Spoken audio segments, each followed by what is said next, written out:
Colour लागला होता तो कलर निघालाय आणि आता ना व्हाईट कपडे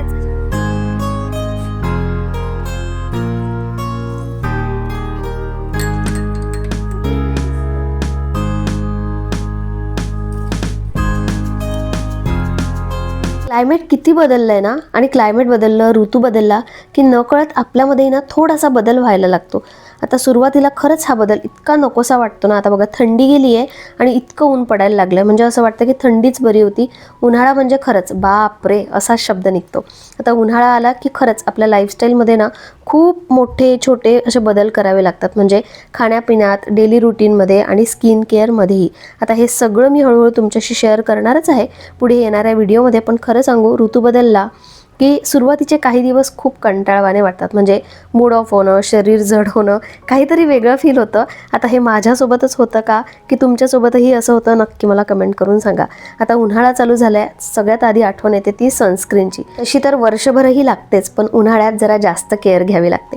माझी आंघोळ झाली, मी थोडं माझं स्किन केअर केलं आणि काही कपडे धुतले होते स्पेशली व्हाईट कलरचे. त्यातलंच माझं एक व्हाईट टॉप, त्याला अश्विनच्या शर्टचा कलर लागला. बरं झालं तो आत्ताच दिसला. आता माझ्याकडे हे एक लिक्विड आहे आणि खूप कमी वापरते, तसं तर कलर लागतच नाही, कारण मोस्टली व्हाईट कपडे असे मी हातानेच धुते. पण धुतल्यानंतर सगळे कपडे त्या नळ्याच्या टॅपवर ठेवले आणि तेवढ्या वेळात तो कलर लागला. आता असू दे, 20 मिनिटासाठी ठेवून बघते आणि त्यानंतर मग चेक करते. आज नाश्ता झाल्यानंतर परत एकदा चहा बनवला, कारण ना आज खूप दिवसानंतर रियांशची ऑफलाईन शाळा होती. आता एक्झाम चालू आहे त्यामुळे ऑनलाईनच स्कूल होतं जवळपास 7-8 दिवस. तर आज खूप दिवसानंतर सकाळी गेला आणि आमचा चहा पण आज खूप सकाळी झाला. त्यामुळे ना परत एकदा असं वाटलं की चला चहा बनवते. आणि काल रात्री ना माझ्याकडनं हे जे तेलाचं कंटेनर आहे ना, हे असं ठेवता ठेवता पूर्ण असं पलटी झालं आणि त्यातलं बरंचसं तेल सांडलं. त्यामुळे ही पण रॅक मला खाली करायची आहे. इथे थोडंसं तेल आहे, मी ते पेपर टाकले होते त्यामुळे खूप असं नाही भरलंय, पण म्हटलं की चला त्यानिमित्ताने हा पूर्ण कोपराच एकदा स्वच्छ करून घेते. आणि आज स्वयंपाकात मला बटाट्या वांग्याची भाजी आणि भाकरी करायची. आता भाकरीसाठी पण ज्वारीचं पीठ मी दळून आणलंय, बाजरीचं पण आहे, नाचणीचं पण आहे आणि गव्हाचं पण पीठ यावेळी मी दळून आणलेलं आहे. सो असे 4 पीठ आहे. आणि जसं मी बोलले होते की या वर्षात मी स्वतःसाठीच असं काहीतरी टार्गेट सेट करत जाईल. तर परत एक टार्गेट मला असं सेट करायचं आहे की पुढच्या 7 किंवा 10 दिवस मी गव्हाची चपाती म्हणजे गव्हाचं पीठ खाणार नाही आहे. बाकी भाकरी ज्या आहेत ज्वारी, बाजरी आणि नाचणी, या 3 पैकी कुठलंही चालतं. ॲक्च्युली अश्विन पण खाऊ शकतील, पण रियांशमुळे ना मला चपाती बनवावी लागते. आणि चपाती बनली की मग एक चपाती ती काही बनत नाही, कधी 2-3 बनतात आणि मग ती खाण्यात येते. पण यावेळी मी कंट्रोल करणार आहे आणि माझं जे टार्गेट आहे ते कंप्लीट करण्याचा प्रयत्न करेल. किमान 7 दिवस तरी मला चपाती नाही खायची आहे. तर आजची तर बटाटा वांग्याची भाजी आणि ती पण मी रस्स्यावाली बनवणार आहे. सो बटाटा वांग्याची भाजी आणि ज्वारीची किंवा मग बाजरीची भाकरी. बाजरीची भाकरी असली ना की म्हणजे टिफिन जेव्हा द्यायचा नसेल तेव्हा मी बाजरीचीच भाकरी बनवत जाईल, कारण बाजरीची भाकरी टिफिनमध्ये द्यायला थोडी हार्ड होऊन जाते, म्हणजे कडक होते ती. आणि त्यातलं त्यात मला पातळ पाहिजे, त्यामुळे आणखीन जास्त ती अशी तुकडे पडतात त्याचे. म्हणून आज बाजरीची भाकरी. आणि त्या आला लिक्विडमध्ये मी हे टॉप टाकलेलं विसरून गेले, अर्ध्या तासापेक्षा जास्त झालेत, पाऊण तास झाला असेल. पण असं काही फरक नाही, म्हणजे असा व्हाईट कलर होता त्यामुळे याचाच कलर जाईल असंही काही नव्हतं. जो कलर लागला होता तो कलर निघालाय. आणि आता ना व्हाईट कपडेच जास्त लागतील. उन्हाळा चालू झाला की तसंही माझा फर्स्ट प्रिफरन्स असतो व्हाईट कलरचे कपडे, आणि माझ्याकडे नाही आहेत. आता 1-2 टॉप आहेत, हे पण असं ऑफ व्हाईटमध्ये आहे. तर मला आणखी एखाद दुसरं शर्ट किंवा टॉप घ्यायचं आहे. नशीब हे रियांशचं जे शर्ट आहे ते पण मी वॉश केलं होतं, पण याला काही कुठे असा कलर लागला नाही. याचे जे डाग आहेत ते काय माहिती कशाचे आहेत, तर हे काही निघत नाही आहे. पण हे टक होतात त्यामुळे एवढा काही इश्यू नाही. जे डाग लागले होते ते त्या लिक्विडमध्ये निघाले. आणि ते लिक्विड मी परत एकदा टॅग केलेलं आहे. मला माहिती आहे तुम्ही विचाराल, कारण आपल्याला ना वेळेवर सुचत नाही, आपण नुसतं घासत बसतो, पण असं इझी सोल्युशन पण असतं. सो चला ठीक आहे, आत्तापुरती माझं काम झालं आहे. आणि म्हणूनच मी असे व्हाईट कपडे ना मशीनमध्ये टाकत नाही, कारण काही नेम नसतो. स्वयंपाक झाला आहे आणि 10 मिनिटात मला रियांशला आणायला जावं लागेल. पण 10 मिनिटात म्हटलं जेवढं मला साफ करता येईल, ॲटलिस्ट ही जी रॅक आहे ती धुवून तरी ठेवते. खूप असं तेलकट नाही झालंय, पण धुवायची पण आहे. हे बघा, या साईडने ती बंद असते ना तर थोडी जास्त धूळ दिसते. बाकी अदरवाईज मी त्यामध्ये असा हा पेपर टाकला होता, तर एवढं काही खराब नाही झालं आहे. आणि हे आता काढलंच आहे, तर हा आपण पूर्ण काढूनच घेते पोर्शन. बरेच दिवस झाले मी ना असं सामान पण नाही भरलं आहे. जातो आम्ही आणि असं काहीतरी जे लागतं ते सामान घेऊन येतो आहे, पण मला असं वाटतं की खूप सारं सामान मला आणायचं आहे. आणि हां, ही जी बरणी त्या दिवशी मी याचं झाकण असं तिरपं लागलेलं ते मी कसं काढलं हे तुमच्याशी शेअर केलं. आणि त्यानंतर मला बऱ्याचशा अशा कमेंट्स आल्या की आमचं पण झाकण ना असं तिरपं लागलं आहे आणि तू जी ट्रिक सांगितली ती आम्ही वापरली आहे, पण तरीसुद्धा ते झाकण काही निघालं नाही. सो काय माहिती, माझ्याकडून तरी ते निघालं. मी 2-3 वेळा असं ते तिरपं लागतं कधी कधी, तर त्यावर मी पाणी टाकलेलं आणि मला वाटलं की बरणी फुटेल म्हणून मी ती बरणी अशी ठेवलेली गरम पाण्यात, म्हणजे झाकणाला फक्त गरम पाणी लागलं पाहिजे म्हणून. तर माझं तरी झाकण निघालं, पण मी जसं म्हटलं होतं की या बरण्यांचा थोडा इश्यू आहेच. नेक्स्ट टाइम मी अशा बरण्या काही आणणार नाही. ॲटलिस्ट या बरण्या तरी ठीक आहेत, म्हणजे काचेच्याच आहे, पण याचं प्लास्टिक लीड असूनही या मला खूप वर्षापासून व्यवस्थित जात आहेत. सो नेक्स्ट टाइम अशा न आणता दुसरं काहीतरी ट्राय करेल. पण असो, आता ज्या आणल्या आहेत त्या जोपर्यंत आहेत तोपर्यंत तर आपण वापरणारच. बाकी इथे या साईडनी थोडंसं जास्त चिकट होऊन जातं, कारण इथे गॅस आहे. काही बनवलं या साईडनी तर इथे पूर्ण थोडं चिकट होऊन जातं. आणि इथे तसंही मी हे तेल ठेवत असते, तर काही घेताना किंवा असं होऊन जातं. तर हे लगे हातो आता दोन्ही पण सगळं साफ करून घेते. किचन प्लॅटफॉर्मवर खूप सारं सामान ठेवायला मला नाही वाटत की कोणाला आवडतं. अगदी मिनिमम सामान असलं पाहिजे असं वाटतं, आणि ते सुंदरही दिसलं पाहिजे असंही वाटतं. त्यासाठी अशी एखादी किचन स्टोरेज किंवा किचन रॅक तुम्ही घेऊ शकता, जी वुडन असेल आणि दिसायलाही छान दिसेल, आणि थोडंफार जे आपल्याला रोजच्या रोज लागणारं सामान आहे तेवढं फक्त आपण तिथे ठेवू शकतो. हे आणि याचसोबत आणखी 1-2 रॅक मी टॅग करते. बाकी जो असा शेल्फ असतो त्यावर तर आपण छान अशा काचेच्या बरण्या ठेवू शकतो किंवा थोडं डेकोरेट करण्याचा प्रयत्न करू शकतो. तर हा वरचा सेक्शन तर क्लीन झाला. बाकी ती रॅक मी वॉश करून घेतली आहे. आणि बाकीच्याही माझ्याकडे या ज्या ग्लासच्या बरण्या आहेत त्या बघा ऑलमोस्ट खाली झालेल्या आहेत, कारण त्यात सामानच नाही आहे. मोस्टली मी त्यात ना सीड्स ठेवत असते, आणि आता खूप दिवसापासून सीड्स नाही. सगळं खाली केलं तेव्हा मला या चिया सीड्स दिसल्या, ज्या कितीतरी दिवसापासून मी घेतल्याच नाही आहे. फायनली आता दिसल्यानंतर त्या पाण्यात अशा भिजत टाकल्या, म्हणजे संध्याकाळी मला आता घेता येतील. मी टाकले, पण याचं चालू आहे मला पण घ्यायचं आहे, मला पण घ्यायचं आहे. ॲक्च्युली त्याला माहिती नाही की हे सब्जा सीड्स आहे. त्याला वाटलं की ते सब्जाला मी चिया म्हणते. मी चिया सीड्स टाकले कारण खूप दिवसापासून मी घेतलेच नव्हते, तर त्याला वाटलं की तो सब्जा आहे. आणि मला पण आठवण नव्हती ॲक्च्युली. तसं तर उन्हाळ्यात ना सब्जा सीड्स चांगल्या असतात, थंड असतात, तर याला बरी आठवण राहणार आहे. आता तो काय करणार आहे, खूप नाही बेटा, खूप नाही, खूप गजबजतं मग ते खूप जास्त हे होऊन जातं. एवढं ठीक आहे. हां, 1/2 टीस्पून इज ओके. जा एक प्लेट घेऊन ये, जा जा जा.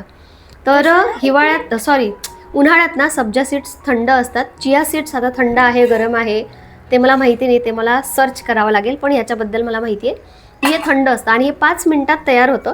याला थोडासा वेळ लागतो. हे आता मी संध्याकाळी घेणार आहे, आणि जोपर्यंत मी हे ओपन करेल ना हे संपलेलं असेल. बघूया आपण, बरोबर ना?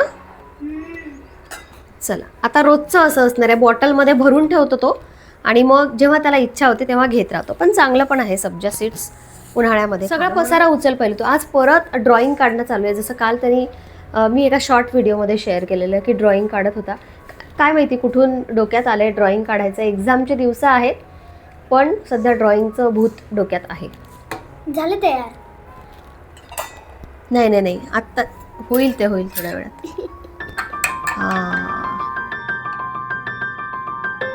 निंदकाचे घर शेजारी ही म्हण सगळ्यांनीच ऐकलं असेल. आणि खरंच सांगायचं तर निंदा करणारी माणसं ना आज शेजारीच असतात असं नाही आहे, ती आपल्या घरातही असतात, आपल्या आजूबाजूला, मित्रमैत्रिणींमध्ये, ऑफिसमध्ये, आणि आता तर सोशल मीडियावरही आपला पाठलाग काही सोडत नाही आहे. अनोळखी माणसंसुद्धा ना निंदा केल्याशिवाय, म्हणजे जज केल्याशिवाय खरंच आपल्याला सोडत नाही. आता अशा लोकांचा राग येतो, वाईटही वाटतं, कधी आपण चिडतोही. पण ही म्हण अगदी खरी आहे. म्हणजे निंदक शेजारी असण्याचा ना शेवटी फायदाही आपल्यालाच होतं. थोड्या वेळापुरती आपल्याला दुखतं, खुपतं, पण त्याच निंदेमधून आपण स्वतःला ना मजबूत करतो, पुढे जाण्याचा प्रयत्न करत असतो, कारण आपण त्या गोष्टीवर मात करायला शिकतो. आता काही लोकांना ॲक्च्युली सवय असते की काही चांगलं दिसलं तर दुरून बघायचं, आणि काही जर वाईट सांगायचं असेल ना तर मात्र जवळ येऊन अगदी टोचून बोलायचं, टोमणे मारायचे. आणि तेव्हा ना खरंच खूप राग येतो. मी काही दिवसापासून ऑब्झर्व करते की माझ्या बाबतीतही असं होतंय. मलाही बरेच जण जज करतायत, पण लक्षात ठेवा आत्ता मी काहीतरी वेगळं करण्याचा प्रयत्न करते. आज नाही पण एक दिवस मी नक्की ग्रो होणार आहे, कारण माझी कन्सिस्टन्सी मी सोडणार नाही आहे. आता प्रत्येक क्षेत्रात कॉम्पिटिशन असते हे मी मान्य करते, पण कधी कधी ना आपल्यापेक्षा कोणी पुढेच जाऊ नये किंवा इतरांना कमी लेखणं हे मला कुठेतरी अयोग्य वाटतं. आता सगळे लोक नसतात तसे, बरीच अशी माणसं आहेत की आपल्या ज्युनियर असलेल्या किंवा थोडा कमी स्तरावर असलेल्या लोकांना मदतीचा हात देतात आणि खरंच त्यांना आपल्यासोबत पुढे घेऊन जातात. आणि अशाच लोकांमुळे ना खरंच काही लोक पुढे सुद्धा गेलेली आहे. पण असेही काही लोक आहेत ज्यांना वाटतं की मीच सगळ्यात बेस्ट आहे, माझ्यापेक्षा कोणीच काही चांगलं करू शकत नाही, आणि यातूनच मग ते इतरांना डिमोटिवेट करतात, खाली खेचण्याचा प्रयत्न करतात. खरी मानसिकता इथेच दिसून येते. अशा माणसांकडून मदतीची अपेक्षा नसतेच, पण ॲटलिस्ट मला असं वाटतं की आपल्यामुळे कोणाला मानसिक त्रास होऊ नये, कोणाला वाईट वाटू नये, कोणाचा दिवस खराब जाऊ नये असं आपण कधीच बोलू नये किंवा वागू नये. अशी बरीच लोकं आहेत जी स्वतःही काही करत नाही, पण दुसरं कोणी काही चांगलं करत असेल, पुढे जात असेल, कष्टाने पैसे कमवत असेल तर कौतुक तर नाहीच, पण खटकणाऱ्या गोष्टींना सगळ्यात आधी बोलून दाखवतात आणि खूप टोचून बोललेलं असतं. दुसऱ्याला वाईट वाटेल, मनस्ताप होईल असं काहीतरी बोलून ना ते मोकळे होतात. पण आयुष्यात एक गोष्ट मी नक्की शिकले की आपल्यामुळे खरंच कोणाचं मन दुखू नये, आपल्यामुळे कुणी रडू नये, कारण कोणाच्याही मनातून निघालेल्या तळतळात ना एक दिवस आपल्यापर्यंत नक्की पोहोचतं. जे आपल्याला जमतं ते आपल्या परीने प्रामाणिकपणे योग्य पद्धतीने आपण करत राहायचं आणि उरलेलं खरंच सोडून द्यायचं. कुणाला जज करायचं नाही की ती माझ्यासारखी का करते, ती माझ्यापेक्षा बरी तर करेल नाही ना, असा विचारही करू नका, कारण सगळ्यात शेवटी ना सगळ्यांना आपापल्या वाटाचं मिळतं. कुणाचं यश कुणीही हिसकावून घेऊ शकत नाही. सो डोंट वरी, एवढंच मी म्हणेल. अशा लोकांचा काही वेळापुरते आपल्याला त्रास होतो, पण अशा लोकांमुळे आपण खरंच काहीतरी नवीनही शिकतो किंवा त्यातून बाहेर पडतो. चुका काढलेल्या जर खरंच चुका असतील ना तर त्या सुधारण्याचा आपण प्रयत्नही करतो. आणि तुम्हाला असं वाटत असेल की तुम्ही मला जज कराल, मला खाली खेचण्याचा प्रयत्न कराल किंवा आणखी काहीतरी कराल, तर मी आता काही थांबणार नाही आहे, कारण आणखी मी एक नवीन सुरुवात केलेली आहे माझ्या एक नवीन चॅनलची, शाईन विथ नीता. आत्ता मी तिथे लॉंग व्हिडिओ अपलोड केलेला नाही आहे, पण लवकरच मला काही सबस्क्रायबर तिथे झालेत की मी लवकरच लॉंग व्हिडिओ आणि खूप छान छान असे व्हिडिओ शेअर करणार आहेत. सो हे एक आणखी माझं नवीन पाऊल समजा किंवा आणखी एक मोटिवेशन एनर्जी समजा. संध्याकाळी रियांशचा थोडासा अभ्यास घेतला आणि त्यानंतर आम्ही थोड्या भाज्या आणण्यासाठी बाहेर पडलो, कारण घरात काहीच भाज्या नव्हत्या. स्पेशली कांदा, लसूण आणि बटाटे हे आणण्यासाठी ना एक जी मंडई आहे, कावेरी मंडई वाकडमध्येच आहे, तिथून आम्ही आणत असतो. आता येता येता रियांश म्हणाला की माझ्यासाठी वडापाव घेऊन ये, मग त्याच्यासाठी आणायचा होता म्हणून सगळ्यांसाठी वडापाव आणला. त्यानंतर जेवणही केली आणि आत्ता जे सामान आणलेलं आहे, कांदे, बटाटे आणि लसूण. आता कांदे भरपूर प्रमाणात आणून ठेवले तरीही चालतील म्हणून जरा जास्तच आणले. ते सगळं आता व्यवस्थित साफ करते, ही जी विकर बास्केट आहे ती, आणि त्यात सगळं व्यवस्थित ठेवून देते. आता मी जे सब्जा सीड्स किंवा चिया सीड्स घेतले त्याचे अगदी थोडक्यात फायदे सांगते. म्हणजे रोज 1 चमचा तुम्ही याचा इंटेक करू शकता. सगळ्यात आधी चिया सीड्समुळे ना डायजेशन सुधारतं, म्हणजे गॅस, ॲसिडिटी कमी होते आणि हृदयासाठी पण हे चांगलं असतं, कारण यात ओमेगा 3 फॅटी ॲसिड आहे जे कोलेस्ट्रॉल कंट्रोल करण्यासाठी मदत करतं आणि ब्लड प्रेशरही थोडं कंट्रोल करण्यासाठी मदत करतं. वजन कमी करायचं असेल तरीसुद्धा या सीड्स बरेच जण घेतात. या सीड्समध्ये कॅल्शियम, मॅग्नेशियम, फॉस्फरस भरपूर प्रमाणात आहे, जे हाडांसाठी चांगलं असतं. आपल्या स्किन आणि केसांसाठी सुद्धा हे चांगलं आहे, कारण यात अँटीऑक्सिडंट्स आहे, त्यामुळे स्किन ग्लो होते, केस गळती कमी होते आणि सगळ्यात महत्त्वाचं आपली एनर्जीसुद्धा वाढते. प्रोटीन प्लस हेल्दी फॅट्समुळे आपली जी ऊर्जा आहे ती दिवसभर टिकते. वर्कआउट नंतर किंवा आधी ना अशा चिया सीड्स आपण घेऊ शकतो. सब्जा सीड्सचे पण असेच फायदे आहेत. सगळ्यात आधी तर बॉडी कुलिंगसाठी ते चांगलं असतं. हिवाळ्यात स्पेशली आपण स्मूदीसाठी किंवा फालुदामध्ये ते वापरू शकतो, त्यांनी पचनही सुधारतं. आणखी बरेचसे फायदे आहेत जे मी तुम्हाला चिया सीड्सचे सांगितले सेम तसेच. असो, आता मी हे सगळं आवरून घेते आणि व्हिडिओसुद्धा इथेच एंड करते. आय होप आजचा व्हिडिओ तुम्हाला आवडेल आणि तुमच्याही आजूबाजूला अशी लोकं तुम्हाला आढळली असेल तर जस्ट इग्नोर अँड चिल. चला, उद्या भेटूया. बाय.